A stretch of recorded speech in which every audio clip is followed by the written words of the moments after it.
ဟုတ်မင်္ဂလာပါဒီနေ့တော့4000ပလင်းခွဲနည်းလေးပေါ့နော်sharing လုပ်ချင်လို့ပါ4000ပလင်းခွဲဖို့ဆိုရင်ဒီမှာကာပိုင်လေးကိုလိုချင်တဲ့အမြင့်မှာပေါ့နော်တစ်ခုခုနဲ့ညင်အောင်ညှက်ထားလိုက်ပေါ့နော်ပြီးရင်ဒီပလင်းလေးကိုလိုက်ပြီးတော့လိုက်တင်ပေါ့နော်လှည့်ပြီးတော့ school line လေးပေးရပါမယ်ဗျ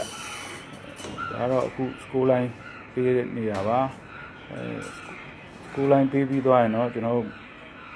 ဖျောင်းနိုင်မီးလေးနဲ့အပူပေးပါမယ်လိုအပ်တဲ့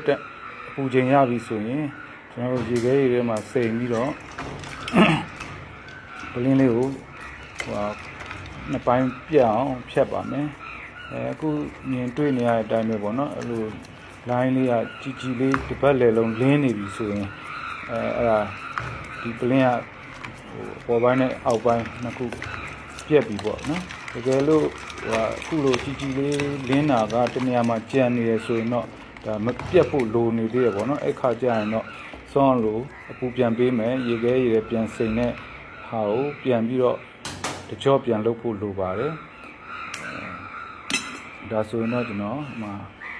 ပေါ်ပိုင်းကမီးရင်လေးလုပ်လို့ရပါပြီအောက်ပိုင်းကခွက်ကလေးဖြစ်သွားပြီပေါ့နော်ဒါလည်းကျွန်တော်ဒီနေ့ square border တွေဒီနေ့ဖြတ်တဲ့နေ့ပေါ့နော်ဒါကတော့တွေးပြီးချောပြီးသွားပြီပေါ့နော်အသုံးပြုလို့ရတဲ့အနေအထားဖြစ်သွားပါပြီအားလုံးကျေးဇူးတင်ပါတယ်